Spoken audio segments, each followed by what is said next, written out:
All right, everyone, welcome to the webinar 7 Steps to Success: How to Buy Your First Rental Property with Just 5% Down. There's a myth out there that you always have to buy property with 20%, right? So that's not right. That's not true. Now, for a lot of home buyer, primary home buyer who buys the house as a primary home, they only need 5 or even 3% in some situation. Okay. Now I'm gonna teach you specifically in this webinar how exactly I'm gonna show you step by step on how actually this is one way that I did to acquire my first rental property, an investment property, for just 5% debt. So let's dive right into the information. First of all, please allow me to introduce myself. My name is Long Le. I am a real estate agent here in Arizona. I do also invest in rental property as well. And all of the webinar here, as I told you earlier, is from my personal experience. And this is one of the strategy that a lot of new investor take advantage of, especially because in real estate investing, we try to minimize as much as possible the amount of capital that you put into the deal. And therefore, I would like to share with you my own experience and so that you can buy your first rental property for just 5% down. With that, let's dive right into the information here. Now, let me remind you again why real estate investing. Of course, here's our all 8 benefits of rental properties. We're talking about financial freedom, uh, diversification. You don't have to put all of your money into stock market, passive income, equity growth, and tax advantage. Right? There's a lot of tax advantage in real estate that either stock or 401k or saving or even city do not have. Okay, asset appreciation, and you have to hold the control over the asset. Versus stock, for example, you only have the control of whether you buy or you sell, right? You don't have control how the stock perform. Retirement planning is great for whoever thinking about retirement and living a passive, right? These are the benefit, all the benefit of real estate investing. Now, this is not the scope of this webinar right here, but I just want to remind you again so that you kind of understand why we have to talking about real estate investing. Okay, if you do have any question about this right here, information right here, feel free to contact me directly, and we're more than happy to discuss with you in more detail of the benefit of rental properties. Okay. Now let's go right into step number 1 of the 7 step on how to get a rental property with only 5% down. Okay. The first step that we're gonna do is to save up 1,000. Some of you might think, why 1,000? Why is this so little, and why does that impact to the real estate investing journey, right? For a lot of you, owning a house is not the every day that you do. Buying a house is not the every day that you do, right? And sometimes you don't even have any experience with holding a good amount of cash into the bank either. Like a lot of people living a day to a paycheck to paycheck. All right. So the 1,000 is the very crucial step that to prove to yourself that you are financial ready to go through the next 6 steps. Okay. If you are not be able to even save up for 1,000, how do you think of buying a property for you? Because there, when you own a property, when you own a house, there are going to be plenty of things that you have to be responsible for. For example, you have to pay for utilities, you have to pay for the maintenance, you have to pay for the repairs of things throughout the house, right? So there's a lot of things, and if you are not ready, you will not be able to, in the situation, in the stage to face those problems, right?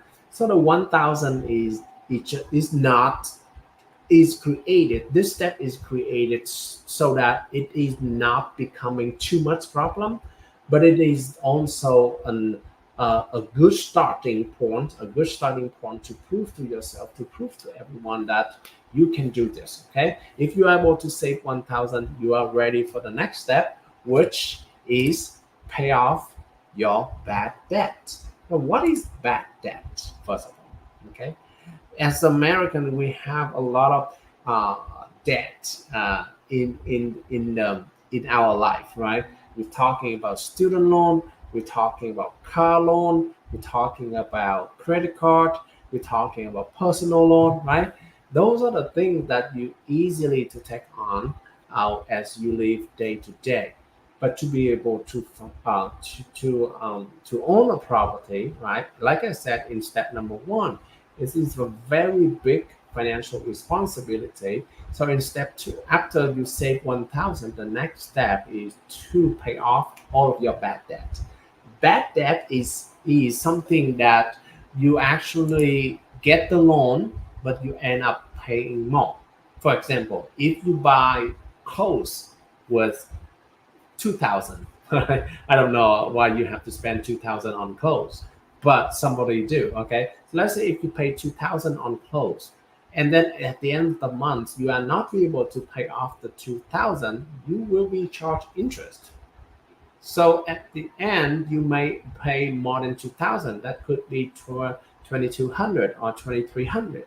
But that is bad debt because you actually pay more than what you owe, right? But another example is could be the car loan.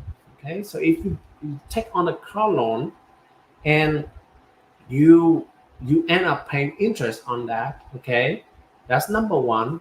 For example, if you take on a $20,000 interest, $20,000 car loan, and then you end up at the end of year five. Normally car loan has a period of 5 years, right? At the end of year five, you're actually paying, I don't know, maybe 30,000 or even 40,000.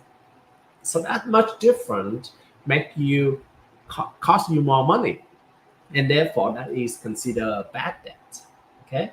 However, though, with the same example, car loan, if you take on a car loan and you do something that make money from that, for example, some people buy a car and then do rent it out, okay, or even driving a Uber or a Lyft, right? And you make income from that car, and so that may not be a bad debt anymore if the income cover enough the interest that you pay every month, right?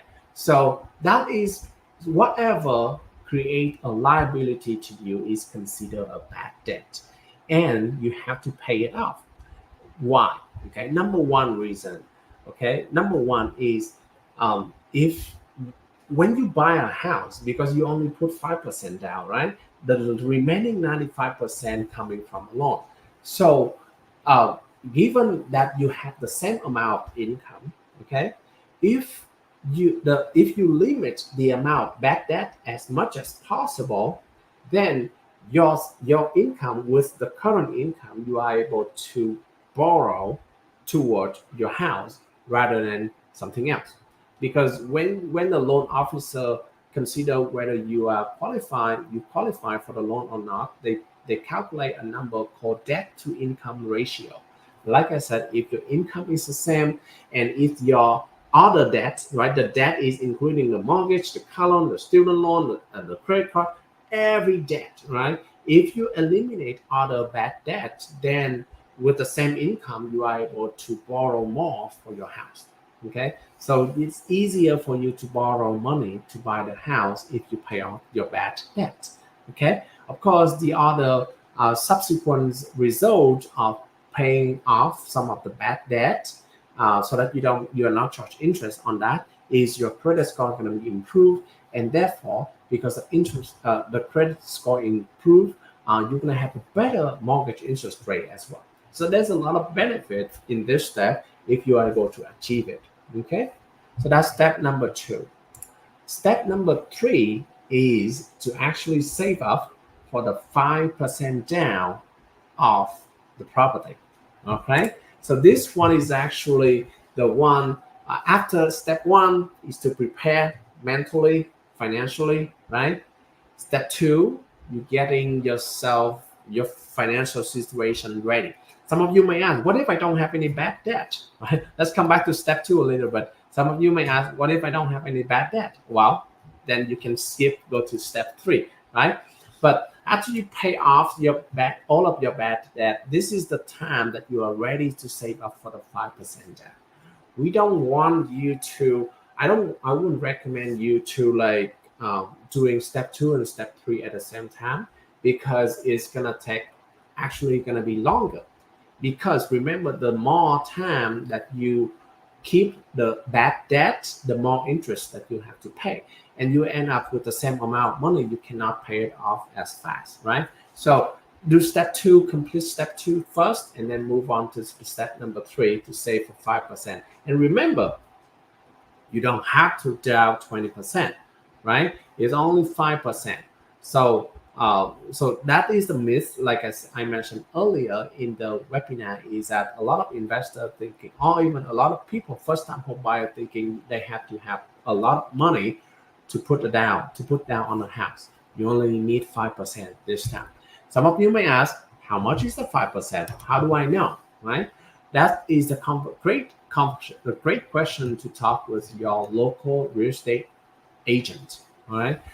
If you are in Arizona, feel free to contact me for more suggestion on that as well. But basically, in that conversation, you gotta ask the agent, hey, I am thinking about buying a house, and the house that I'm looking for is have a 3 bedroom, has a 2 bathroom, the size of the yards, this much of the year in this area. Would you recommend me the median price for that area?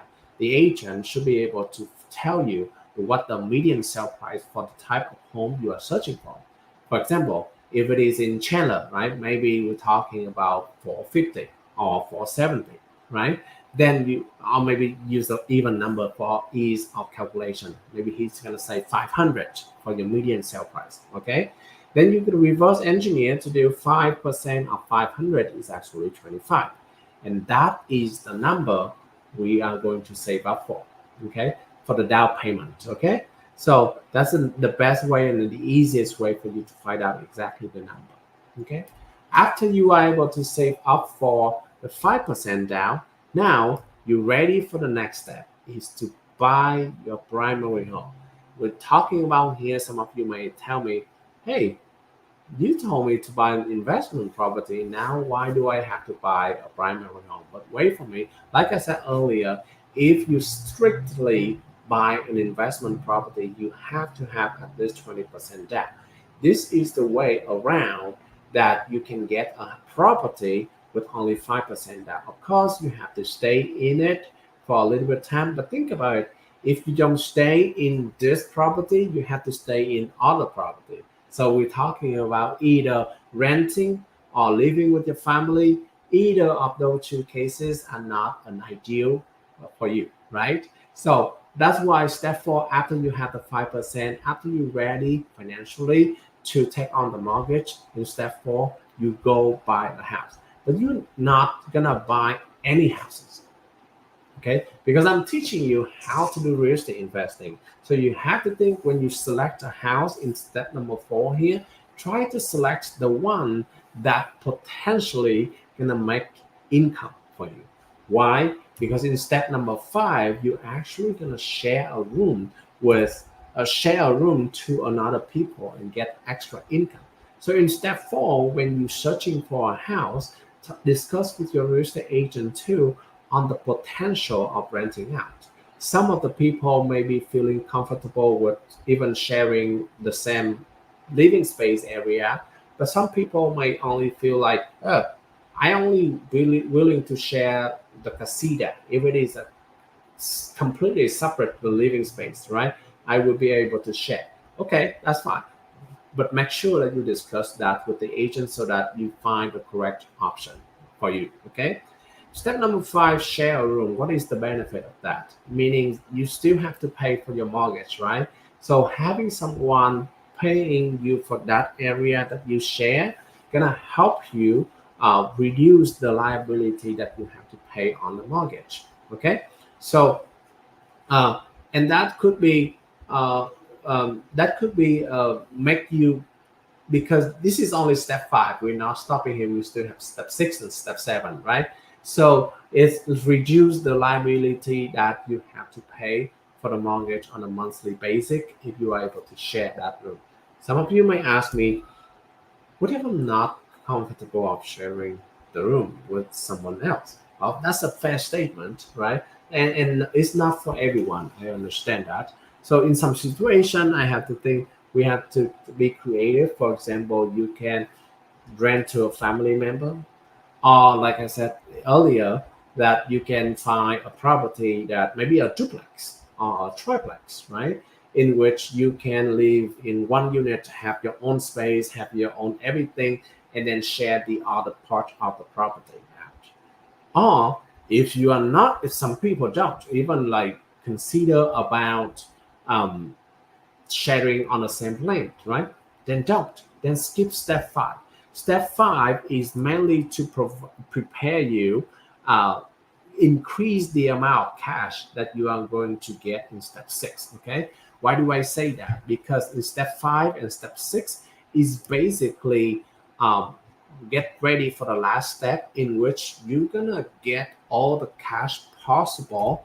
From step five is from the income, and step six is from the refinance and get the cash. Okay, so let's say, for example, if you buy the property at $500,000, in a year from now it's grow to 600, and you said have some equity in the house already, you are able to refinance, get the cash, some of the equity out, and then use that money for step number seven, which is buy your second house. All right. But before we go to step seven, let me step back a little bit in step six for one of the note. Okay. This may not be um, you do have to make sure that the equity grows big enough before you do the refinance. Okay, you just not cannot be like, okay, by this month and next month you do the refinance. The value of the property normally doesn't increase that much enough for you to get some cash out. Okay, unless you do some forced appreciation, in which you do the upgrade in the house, renovation in the house, adding bedrooms, adding bathrooms, and things like that to increase the value by doing the work, then you can do that. But if not, okay, if it is a good house for you, then you have to wait a little bit longer time. Remember, real estate is not a quick game. All right, it's never be quick. It has to take time and depend on the strategy. How much time depend on the strategy that you are doing, execute. All right, let's talk about step number seven. Like I said, step number five is getting one additional income source. Step number six is to refinance it. Of course, you still be able to get the money from your own saving, all right? And then put all together, you get another second house with only 5% down, and then rent out the first property. And that first property now at step seven, the last step, become your rental property, your investment property. And there you have it. That is how I actually acquired my first rental property. The first property ever that I bought back in like six years ago is in Glendale, right? That is actually my primary home. Back then, I was just doing it because I need a property to live in, right? I don't want to live in a rental situation, so I just bought that one. And then 2 years from that, I decided to move to different area. And here you go, the next property I still be able to do 5% down, right? And what I'm gonna do with that first property, I was thinking about selling, but I did not, and I just get the cash out and then use that money to what my second house, and then rent out a rental with plenty of one. That is just by accident I did it, but the more I research it, actually there's a lot of people implement this strategy, because the first of all, you might be also busy with your full-time job, right? I was an engineer at that time as well, so I was busy, so I don't have time to look at real estate investing deal every day. But I still want to have some. If you still want to have some rental property, That is how you do it, and it's going to take time, but at least it's cover your living situation, it cover your interest in investing in real estate as well. So this is a seven step, and this is another summary of the seven step again here. Step number one, to save 1,000. Step number two is to pay off your bad debt. Remember, and number three is to have 5% debt. Step one, two, and three is the foundation needed for you to go to the next step to buy your first primary home. When you have your first primary home, step five and step six give you additional income, right? So that you can have another down payment, okay? To share a room, to earn extra income, to refinance, to get cash out, and then that become the down payment for the next second house, and then rent out the first one, right? Talking is easier than execute, right? There's one, two, three, seven only in like 30 seconds. But remember, real estate takes a long time. So be patient with the process, and you for sure will eventually have a lot of investment property with very minimal amount of cash invested into the deal. If you do have any questions regarding in any webinar topic today, or any real estate investing, um, or even first time home buyer experience, feel free to contact me, and I will be more than happy to share with you all information. Okay. Again, my name is Long Le, and it's very thankful that you are joining me today in this webinar. Here's my contact information below. Feel free to reach out to me via text, cell phone, or even check out a couple of blog posts, real estate investor tips in my website.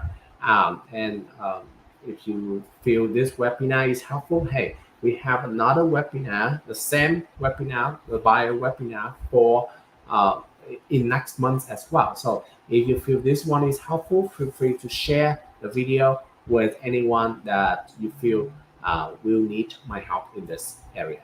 All right. Thank you so much, everyone, and have a great time.